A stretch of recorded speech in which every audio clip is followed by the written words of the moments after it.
Welcome to the top 10 most pulled comic books for January 15, 2025. I'm Mike Spiderslayer. Welcome back to Comic Book Corner 2.0. If you love daily comic book content, you've been watching me for a while and you haven't hit that subscribe button, go ahead and do so now. This video series is the series where we take the data from LeagueOfComicGeeks.com and I see which comic books people are most excited about. Remember, it's not definitive sales, it's just what people are putting on their pull list. If you want to create your own pull list, just go on the League of Comic Geeks. It's free and it's easy to keep track of what's coming out each week. So with that being said, let's get started with this week's episode.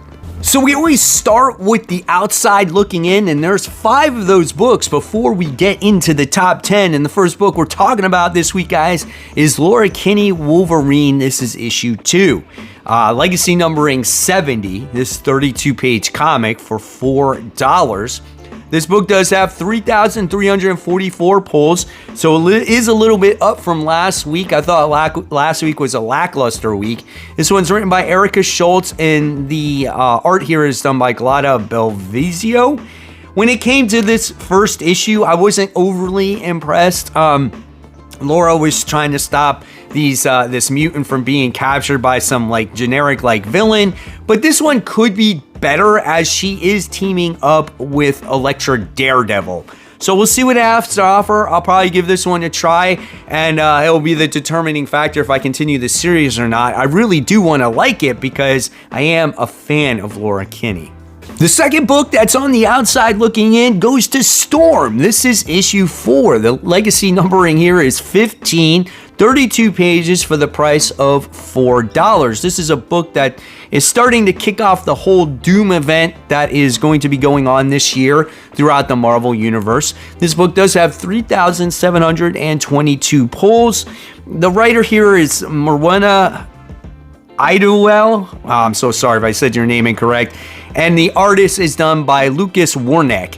I do not currently read the Storm series. However, like I said, this does take place with Doctor Doom. So you're going to see Storm meet up with Doctor Doom and discuss the whole thing with mutants here, which describes that they're going to share some wine with each other.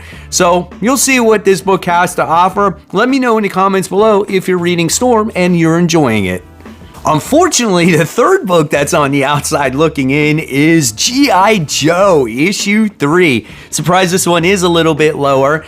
This one is 28 pages for the price of $4. This book does have 4,121 pulls, which is, again, not bad for this particular area of the countdown here. It's written by Joshua Williamson and the art is done by Tom Riley. I can understand why this could be a little bit lower because this is mainly a generation thing, so people have to really get into the story and get into these characters that they might not know yet. However, this does take place in the Energon universe with the Transformers and everything else, and we get to see Cobra and G.I. Joe trying to go after a piece of Cybertron, and it's just a lot of fun. So I'm looking forward to this next issue and what the grand scope is when it comes to G.I. Joe. The fourth book that's on the outside looking in goes to Exceptional X-Men. This is issue 5, 32 pages for the price of $4. This book does have 4,952 pulls. I'm very curious where we're going to go with the pull count in the top 10. The writer here is Eve L. Ewing, and the art is done by Carmen Carnero. When it comes to this book, it's just, I don't know, I just could not really connect to all of the other characters. I do like Kitty Pryde, I do like Emma Frost, but when it comes to Melee and Oxo and Bronze, it's just not my thing. I do like Iceman as well, but I just did fall off this book a little bit over the holidays, so at the end of the day, I'm probably just not going to continue it because it wasn't my favorite book anyway. There's a lot of other X books to check out, so we'll see where those go. In our fifth and final book that's on the outside looking in goes to the New Gods. This is issue 2. This book is 32 pages for the price of $4. This one does have 4,964 pulls. It's written by Ram V, and the art is done by Avin Kagel. When it comes to this book, I don't have anything against it whatsoever. I am I have no history with the New Gods. I don't really even know who they are, like where they came from. My DC history from when I was a kid is nil. Like, it's nothing. All I know is Kyle Rayner, Green Lantern, and some Batman. That was it. So this is a new series that I jumped on. The first issue was interesting as we wind up getting to see one of the, who is it? I think, is it Orion? He has to go after some kid that could be a god in the future and possibly kill it. So yeah, there's that going on in there. So and it looks like Mr. Miracle is the one that might have to make that hard decision if he's going to, which side he's going to take. So I don't know. We'll see if I continue this going forward. I'm going to give it a few issues to see if I can attach myself to it. I'm not always a fan of Ron V stuff, so it might be a little bit difficult for me. Officially kicking off the top 10 now, and number 10 goes to the Incredible Hulk. This is issue 21. Legacy numbering here is 802, 32 pages for the price of $4. This book does have 5,016 pulls. It's written by Philip Kennedy Johnson, and the art is done by Danny Earls. Who has more issues under their belt when it comes to the artwork? Nick Klein or Danny Earls? I don't know. I should count them and find out, right? But in this issue, it looks like there's going to be a face-off with Werewolf by Night, the Incredible Hulk, and this demon wolf by the name of Varkolak. Whoever the heck that is. It's it's part of the Skinwalker cult that's been going on in this comic book. Listen, when it comes to this comic book, I have enjoyed it, but it has gotten kind of stale for me. I just feel like I don't know, I expect something more out of this comic book when it comes to story progression. I just feel like we don't get that all that much. We finally got to see some progression after about 19 issues with Charlie, but just like, I don't know really where the direction goes from here when it comes to the Incredible Hulk. Am I the only one in the thought process about this comic? Coming in at number 9, we have Batman and Robin Year 1. This is issue 4. This is 32 pages for the price of $4. This book does have 5,128 pulls written by Mark Waid, and the art is done by Chris Samney. I've said this many times before, Chris Samney's artwork is what really makes this book for me, because it makes you feel like you're in the Silver Age or the olden days, that year one vibe of Batman and Robin, and seeing the dynamic between the two characters is what makes this book for me. Just the relationship struggles. You got the caseworkers coming in to check on Bruce to making sure he's taking care of Dick, and then you got the whole underground thing, the whole mafia thing, you know, the crime lords going on top of this, which makes it for a entertaining read. Grabbing onto that 8th spot, it always just holds on to the top 10, is the Immortal Thor issue 19. The legacy numbering here is 780. The comic has 32 pages for the price of $5. This book has 5,221 pulls, and this one is written by Al Ewing, and the art is done by Jan Bazadula. Excuse me. However, when it comes to this story, this is not a story of the Immortal Thor. It says that in the synopsis. This is a story about Asgardian, the tales of the Asgard, and just different things that have nothing to do, I guess, with the story at hand right now. So, listen, if you're reading Immortal Thor, more power to you. I just did not get any enjoyment out of this series from the get-go. Just not my thing. Getting closer to the top 5, at number 7, we have Titans. This is issue 19. 32 pages for the price of $4.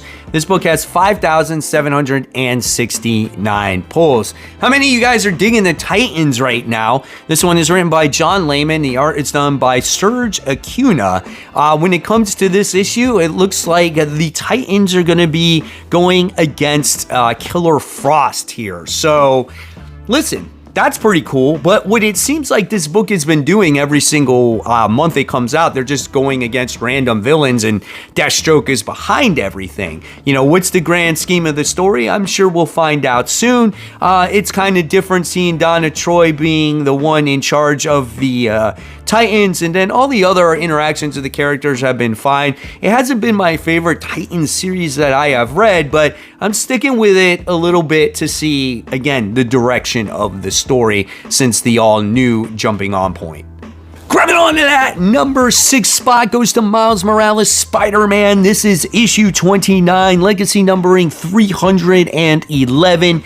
32 pages for the price of $4. What is Miles' pull numbers for number 6? Well, it's 6,031, written by Cody Ziegler, and Daniel D. Nicolio does the artwork on this series. For this issue, I think it's a different artist. When it comes to this story, we've been dealing with Miles Morales, dealing with the whole situation at hand with him after Blood Hunts, right? Where he has become a vampire and he's been trying to find a cure.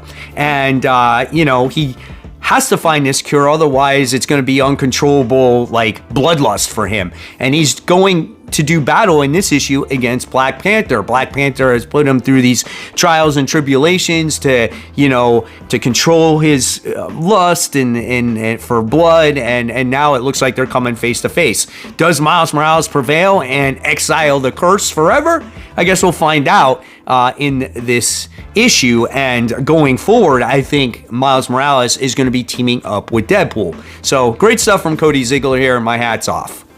I'm not gonna lie, I'm surprised this book is not just a smidge higher. It's going against some heavy hitters, right? And this one is the debut of Ultimate Wolverine. That's right, guys. This is issue 1, grabbing that 5th spot. This is 32 pages for the price of $6. This book does jump up in the pull numbers, though, to 8,123. It's written by Chris Condon, and the art is done by Alessandro Capuccio, who's a great artist. I can't wait to see what this book looks like on the inside. I'm really excited about this comic book. Obviously, it's like a mashup between Wolverine and Winter Soldier, created by the maker and the council, and obviously expands that Ultimate Universe. And I am really curious to see, does Wolverine stay this way? Does he become the hero that we know, kinda like in the 616? I guess time will tell. Grabbing onto that number 4 spot, we have Action Comics, issue 1082, 28 pages, price is $5. This book has 8,118 pulls, usually a top 3, top 4 book, definitely always in the top 5. It's written by John Ridley, and the art is done by Anakai Miranda. I'm not sure, are we done with the weekly stuff? Is it back to a monthly? Let me know in the comments below. And the main title of this book is called Breaking Bad. It's on the cover. Looks pretty badass. I have no idea what's going on in Action Comics because it was weekly. So yeah, so we'll see what happens. There's a major disaster that returns to Metropolis and his old ways, much to the dismay of the Man of Steel. So can his alter ego Clark Kent discover the reason behind this villain's decline back into the world of crime? So if you guys know what's going on, again, let me know in the comments below. We're getting super close to number 1, but we gotta talk about number 3 first, and we have Batman Superman, World's Finest. This is issue 35, 32 pages for the price of $4. This book does have 9,387 pulls. It's going strong. It's written by Mark Waid. The art is done by Andrea Gutierrez, and in this issue, it looks like Batman and Superman are getting a distress call from Atlantis, and they're going to be teaming up with Aquaman. So it's like Aquaman all of a sudden was gone for the longest time, and now he's in World's Finest. He's got his own series again. He's probably in Justice League Unlimited. So a lot of great stuff, man. But yeah, enjoy your World's Finest issue 35. Coming in at number 2, we have The Amazing Spider-Man, number 65, Point Deaths. So this is an in-between issue between 65 and 66, right? This one is 32 pages for the price of $4. Why do this? I have no idea.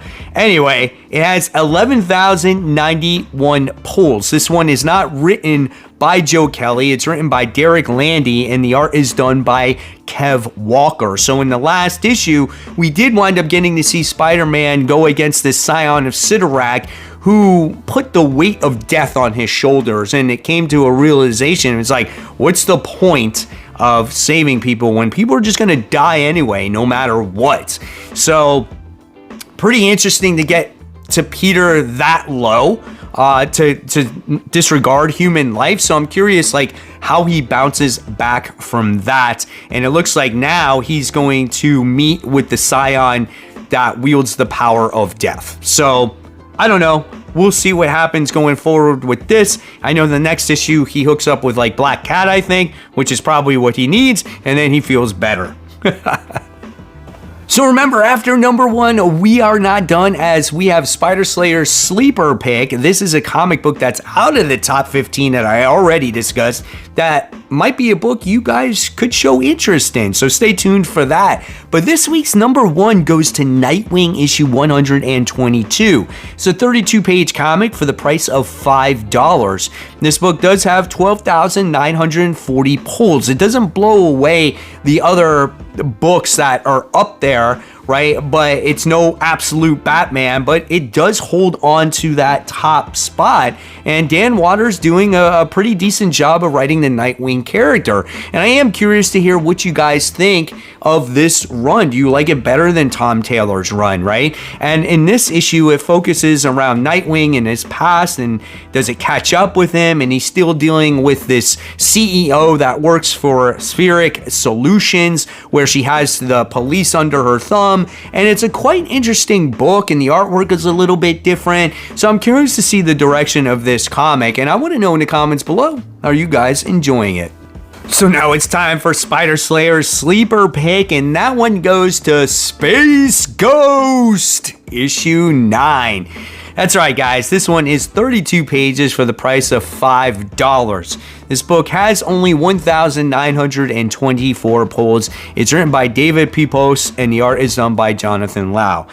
Start off your 2025 right, guys. When it comes to Space Ghost, it's an absolute awesome comic book. I don't even think you have to be a Space Ghost fan to appreciate this comic. It feels like almost its own thing. If you can find the first trade, right, which I think is out there, and then continue it from there, or maybe find some back issues on the rack, I'm telling you, you'll like this book. It's a great story.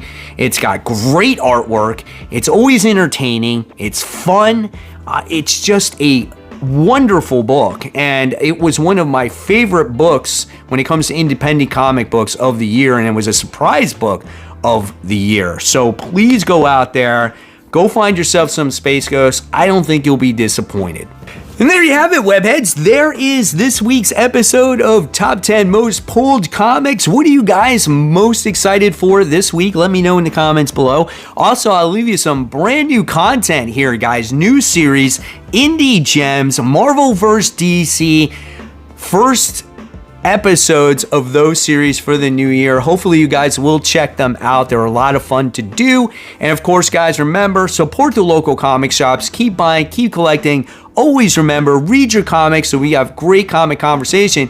And guys, I will see you on New Comic Book Day.